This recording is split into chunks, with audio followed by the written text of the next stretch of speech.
everyone. Welcome to another episode of Disaster Empire Quick Views, where this time around I have Mark Armour, and he will let me know if I mispronounced his name.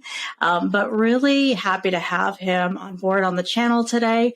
And as a reminder for the audience, this is an opportunity really to hear from thought leaders in the space. And Mark is one of those people I really wanted a chance to get to talk to. But before we get started, just wanted to remind all of the viewers to please like and subscribe because that helps build the channel. And then I want to throw it over to Mark. Thank you so much for being here today to give you a chance to briefly chat about your background before we jump in. Sure, I will do my best. I'm going to start first by just thanking you, Ashley. I think business continuity needs more folks who are, I guess, like myself, you're full-time business continuity practitioner, professional leader, sharing your experience, your expertise. I think too often a lot of the conversations are driven by people who are vendors, tool providers, certification organizations and institutions. So they have the best interests of the profession at heart. But it's always good to hear from people actually in the field doing stuff. So thank you. Totally agree with that. So how did you get into the industry? My story is very, very unusual. I actually saw an opportunity in the business continuity space, and I applied for it and somehow got the job. I know everybody else winds up getting voluntold or they inherit it from somebody. But in my case, no, I'd been doing something quite a bit different. I was in the technical training field, and somebody I knew was in business continuity and said, we have a position open. And I said, that sounds interesting. What do you do again? And somehow, like I said, I managed to get the job, and the rest is history. Excellent. Hey, then before we jump in, is there any fun fact or anything else that you want viewers to know about you? No, I do on occasion play this thing over my shoulder. So I'll give you a little background. When COVID hit, right, I thought it was very interesting that the people that I worked with day in and day out and had conversations with over the water cooler, suddenly you were seeing them not in an office environment, but you're seeing them on Zoom and all these virtual channels, and you're seeing them at home. So you're seeing the bookcase behind them. Sometimes you're seeing the dog walking behind them, and you get a glimpse into their family and their home that you weren't exposed to before. So I thought, well, it's an opportunity just to kind of share a little bit of myself and one of my favorite things, which is guitar. Great. Yep, you definitely get a bit more of a glimpse of the home life, definitely. Indeed. Well, hey, which I think is great. But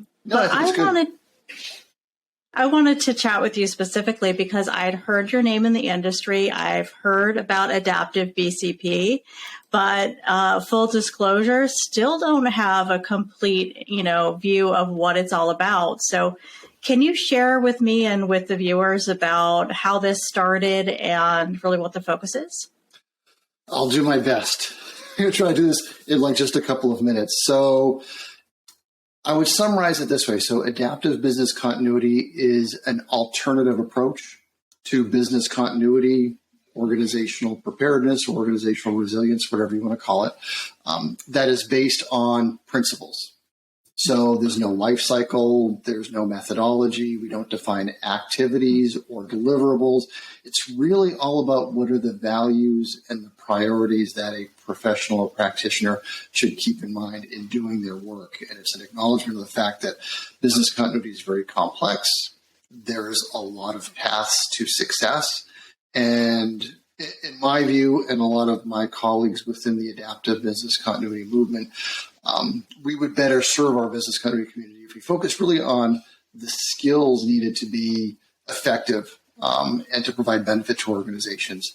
Things like critical thinking, active listening, relationship building, communications, all of that. If we focus more of our time and effort in discussing and building those capabilities versus a lot of what I think is a lot of time that we spend just kind of learning a methodology and how to execute activities, I think we would be in much better shape. So trying to change the conversation, if you will.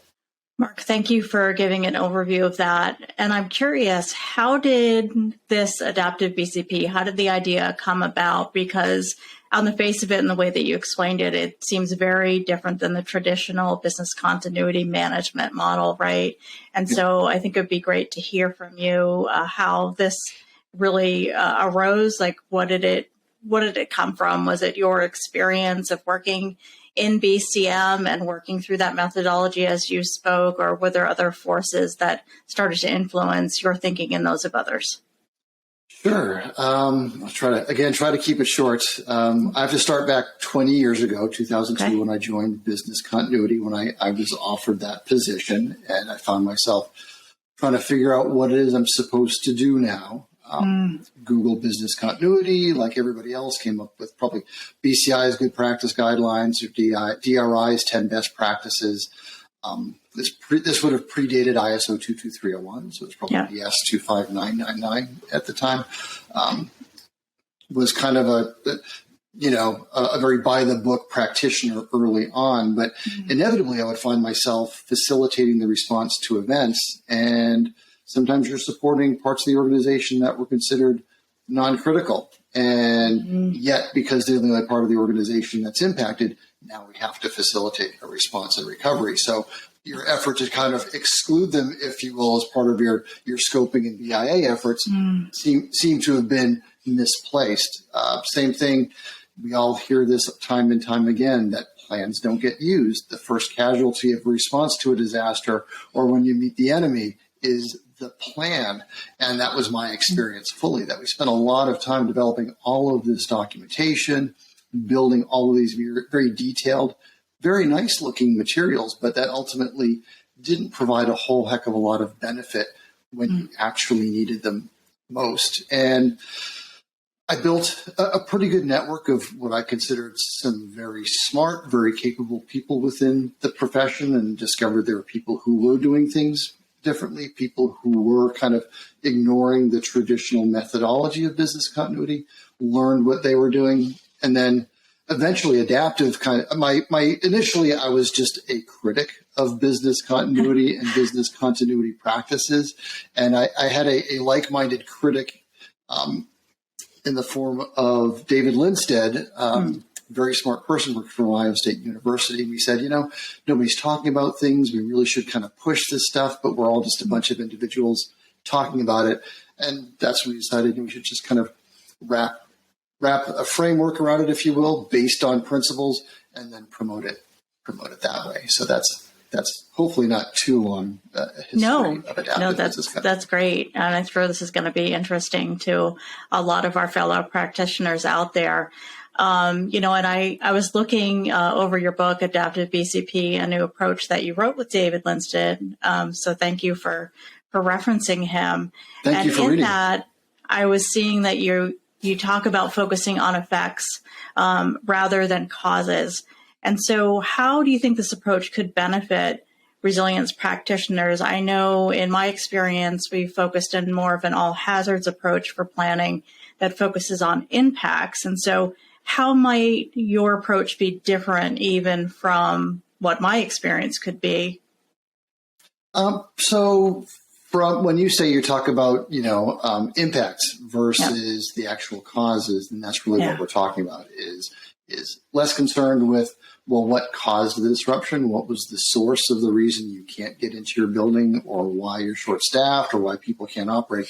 And really focus on, well, what are the consequences, and what's it going to take to be able to operate in that environment, either without that resource, or how we're going to get that or some alternate resource back up and operational. I think the other key part of that is, I've made this case many times before, is business continuity is not risk management. Risk management is really focused on what can we do before the impact. What can we do to minimize its likelihood, to minimize its impact when it does come along. Business continuity is all about the risk is now materialized. The threat is before us. There's nothing we can do to prevent it. All we can do is deal with the aftermath. And again, it doesn't really matter whether it's an earthquake or a hurricane, an act of terror. The fact is we're dealing now with the consequence of that and the impact to our organization.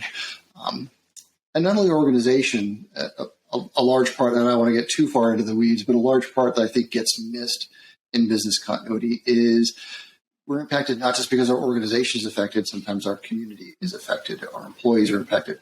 Sometimes our customers are affected. Sometimes our vendors and our competitors are affected as well. And we have to deal with the consequences up and down our value stream and across our industry, in addition to just what are the specific impacts that we're dealing with within our organization. Great. And I love the way that you explain that. And the way that I talk about it is it's not so much the genesis of whatever caused the crisis, right? Instead of planning for each hazard type, like a terrorist attack or a natural disaster, like we had with Hurricane Ian recently, or anything else. It's more of what do we do about the people, locations, vendors, all of that. So it sounds like what you're talking about is a bit more in line with that, if I'm tracking you correctly. Yeah, indeed. You got it. So along with that, I also really liked what you were saying, and I would call it resilience or organizational resilience, maybe overall. That's the way I've been talking about it. But I love that you're bringing in the customer focus, the employee focus, as well as the operational focus, which has been the traditional BCM, area of expertise is just how do we get the business back. But I like how you're talking about, if I'm tracking you, really talking about kind of the whole enchilada, and that you can't have a full resumption of business without the people, both internally and externally. So could you talk a little bit more about what resilience means to you and either what is resonating with you, because it's been a buzzword lately. I think it's a good one, but if you feel differently, let the viewers know. And what does it mean to you today? Sure. So I'm not against the use of the term resilience. What I am against is, I think, misuse of the term resilience. Okay. So let me give you my definition, and then we can dive into detail. So here's how I define resilience. It's a relative measure of a complex system's ability to deal effectively with the unanticipated consequences of change. Okay. So let me break that down very briefly, and then we can dive deeper if we want. So I start with saying it's a relative measure. So resilience, in my view, it's a measurement. It's not a state. So we don't say that a person or an organization or a team is resilient or it's not resilient. To me, that's a misuse of the term resilience. Everything is resilient to some degree. It just varies in terms of degree and dimension. And I say it's a relative measure because thus far, there is really no objective measure of resilience. You can't use a yardstick and say, oh, well, you're 2.5 units of resilience measurements. All you can really say is that an organization is more or less resilient in comparison to another organization or in comparison to a group of organizations within its industry. That's all we can really do. And then the other key part of this, I say it's a measure of an organization's ability to deal with the unanticipated consequences of change. I think too often we think just in terms of disruption or loss. And so often what affects an organization negatively are actually anticipated changes. It's mergers and acquisitions. It's new product implementations and rollouts. It's changes in their IT environment, very predictive implementations of new software or upgrades to software that cause massive repercussions. Obviously, those changes wouldn't have been made if it was anticipated there was going to be these negative consequences.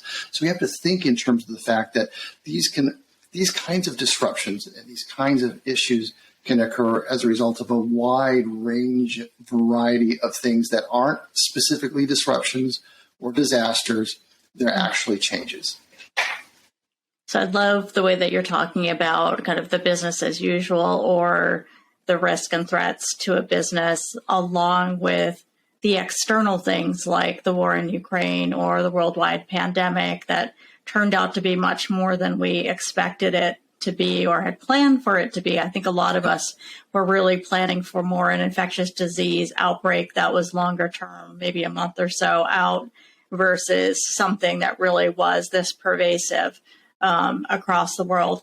And so with that, as you're thinking about adaptive BCP, resilience, and next steps for our peers out there, what would you recommend that they be looking for and thinking about right now?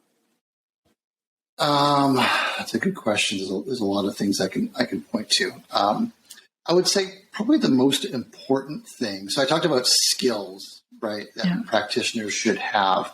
I think probably one of the most important thing we should all work on is getting out of our comfort zone, getting used to doing really hard stuff, getting used to being challenged and putting ourselves in environments that are challenging, that push us to our limits, because these are the things that we as practitioners have to be used to dealing with. And we can't prepare others within an organization, and we can't speak extensively about this unless we've already put ourselves in that position and we've practiced our ability to get out of our comfort zone. I think the other aspect of this, and these things kind of go hand in hand, is I think we have to get used to ambiguity. We have to embrace the fact that an event, no matter how well predicted or how well we think we know what the consequences are going to be, we have to admit that we don't. You already mentioned COVID-19. If you go back to 2019, all of the preparation that was being done for a global pandemic in the private sector, organizational, business continuity, resilience space was all, what am I going to do if I'm short-staffed? Yeah. Which is very, very narrow focus. What am I going to do if my staff are affected by this disease? There was no consideration of, well, what if my customers are affected? What if my industry is affected? What if the country that I operate in institutes global lockdowns or nationwide lockdowns?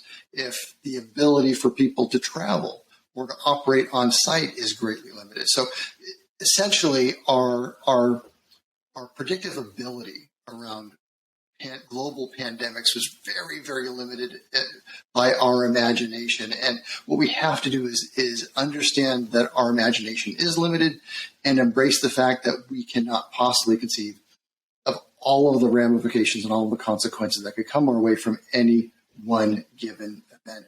And that goes back to the first part, right? Which is it's uncomfortable to deal with that. We want certainty. Right? We want to be able to build plans based on what we think is going to happen following a very specific situation. And we have to, if we're going to do this right, we have to understand and we have to promote to our peers and to others within our organization that very likely we're going to be faced with a situation that we didn't anticipate. We can't go in making a bunch of assumptions about what we're going to face, because that actually puts us in a worse position, because when we get into that situation and the things that we assumed we were going to have to deal with didn't even occur, we actually put ourselves in a worse position. So we have to kind of get comfortable with the ambiguity first and foremost, and with not knowing and with uncertainty, and then through that build our ability to deal effectively in those kinds of environments and situations. Mark, we're definitely on the same wavelength with that. And I've been talking about that a lot lately, which is hard. It's so hard, like you said, for people to deal with the uncertainty, because people want that recipe book versus what I call that playbook and flexibility that I think we need to really instill and help our organizations to really have that type of preparedness to be flexible and elastic, to be ready for anything. Because I think what we've seen over the last few years is that's our reality today, is the things that we thought were coming sometimes aren't. And then the other things that we're not prepared for are what we actually have to deal with. But I know we just touched the surface today. I wish we could talk more. I'd love to have you back on sometime if you're willing to do so. But in the meantime, if people want to hear and learn more about what you do, I'd love to link to your book. How can they get in touch with you if they want to? I am relatively easy to contact. I share my contact information broadly. So I'm very easy to contact via LinkedIn, Mark Armour, ARMOUR. Perfect. There's a website, adaptivebcp.org. Okay. There's an email link on there. There's all sorts of resources and information on there. And then I always encourage people, if you want, reach out to me directly via email. I am at MNJ, like Mark, Nancy, Julie, my last name, Armour, ARMOUR, @gmail.com. Perfect. And I'll make sure to link those below so everyone has that as well. Any final thoughts from you before we wrap today? No, I think the only thing that I will add is business continuity, organizational resilience. It's a relatively small niche profession, right? You and I have probably built pretty extensive networks that probably span a pretty large percentage of the community. And I think for anybody who's listening or watching, just be aware that you can have a really outsized impact on this community and this profession, much more than you probably realize. So follow Ashley's lead, get involved, share your experience, ask questions, and just, challenge the status quo and do I would say do what feels right, do what sits with your principles and your approach. And if that means following a standard methodology, great, but it doesn't have to. Thank you for ending with that. Really appreciate having you on today. Thank you for sharing your perspectives. I know it's very eye-opening for some of the people in our profession. Hopefully. And I'm looking to learn more, so I'll definitely be following up and reading the book. I'll probably have a few more questions for you. So hopefully we'll get a chance to meet in person at some point too. But, so great. I mean, the benefit of COVID is that it has opened up a lot of us to really meet even virtually more than we did. So I am thankful for that small benefit. So thank you so much. Really appreciate having you on. And hopefully we'll be talking again soon. I hope so. Thank you, Ashley.